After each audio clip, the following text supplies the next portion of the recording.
எங்க ஏரியா உள்ள வராத. எங்க ஏரியா உள்ள வராத.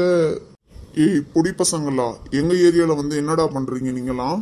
யார பார்த்து பொடி பசங்க சொன்னா? எங்க பார்த்தா உனக்கு பொடி பசங்க மாதிரியே தெரியுது. இதோ 2 பேர் நிக்கிறானுங்களே, இவனுங்க தான் பொடி பசங்க. எவ்வளவு தைரியம் இருந்தா எங்க பாஸ் பார்த்து பொடி பசங்கன்னு சொல்வே? நான் எப்பட உங்க பாஸை பார்த்து பொடி பசங்கன்னு சொன்னேன்? உங்களை தானடா பொடி பசங்கன்னு சொன்னேன். யாரா உங்க பாஸ்? இதோ நிக்கிறான், இவன் தான் எங்க பாஸ். பாஸ் முன்னாடி வாங்க பாஸ். இவன் சும்மா இல்லாம நம்மள கொத்து விட்டு போய்ட்டானே. பென்சில் பாக்ஸ் மாதிரி இருக்கான், இவனை போய் பாஸ்ன்னு சொல்லிட்டு திரியற. ஏய் என்ன எங்க பாஸே கலைக்குற? எங்க பாஸ்க்கு கோவம் வந்தா என்ன பண்ணுவார் தெரியுமா? கோவம் வந்தா என்ன பண்ணுவாரு? என்ன அடிச்சிட்டு வரா? அண்ணா அண்ணா, நான் எப்பனா உங்களை அடிப்பேன்னு சொன்னேன். நாங்க ஜாலியா மணல் வீடு கட்டி விளையாடலாம்னு வந்தோம்னா நீங்க தானே எங்க ஏரியா உங்க ஏரியான்னு பிரிச்சு பேசுறீங்க. நாங்க பாட்டுக்கு விளையாடிட்டு போயிடுவோம்ண்ணா கொஞ்ச நேரம். என்ன பாஸ் அவனை அடிச்சு தம்சம் பண்ணீங்க பார்த்தா இப்படி கெஞ்சிட்டு இருக்கீங்க? ஸ்பைக் மண்டா கொஞ்சம் அமைதியா இருந்தா ஏன்டா ரொம்ப ஓவரா பேசுற? பாஸ் பால் பத்தி உங்களுக்கு என்னக்கா தெரியும்? எனக்கு தான் தெரியும். நான் தான் அவன் கூடயே இருக்கேன். இப்படியே உசு பேத்தி உடம்ப ரணகலமா ஆக்கிட்டாங்க.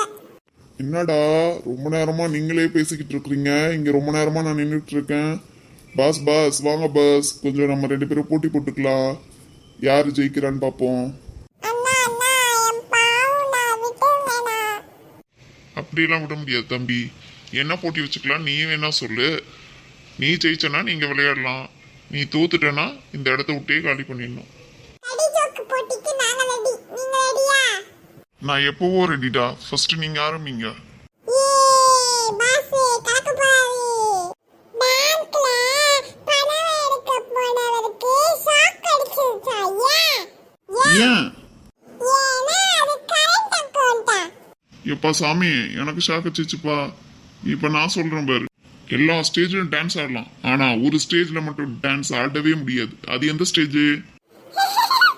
இதுக்கு பதிலே யஷிஷே சொல்வா. அதுவா கோமா ஸ்டேஜ் பாஸ். எப்படி என் ட்ரைனிங்?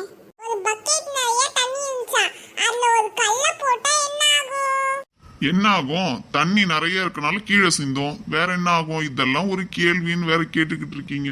அதுதான் இல்ல, கல்லு நனைஞ்சு போயிடும். வெயிட் இல்லாத ஹவுஸ் எது?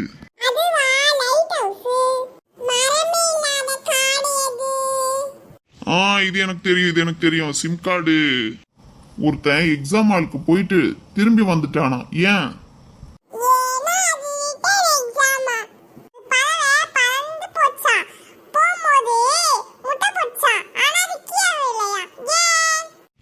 ஏன்? என்ன பாஸ் இப்படி பின்னி பெடல் எடுக்கிறீங்க?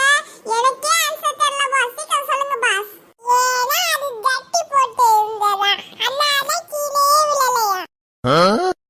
எப்பா சாமி, நீங்களே விளையாட்டு போங்கடா, என்ன ஆளு விடுங்கடா. நீங்க ஒரு வில்லேஜ் விஞ்ஞானின்னு ப்ரூஃப் பண்ணிட்டீங்க பாஸ். ஹே ஜாலி. எங்க ஏரியான்ட்டு சொல்லி வந்த அண்ணனுக்கு கடி ஜோக் சொல்லி கதற விட்டோம். ஏ ஜாலி, நாம ஜெயிச்சிட்டோம். இந்த வீடியோ உங்களுக்கு பிடிச்சிருந்தா லைக் பண்ணுங்க, கமெண்ட் பண்ணுங்க, ஷேர் பண்ணுங்க. அண்ட் தென் எங்க யூடியூப் சேனல் மறக்காம சப்ஸ்கிரைப் பண்ணுங்க. அப்புறம் பெல் ஐகானையும்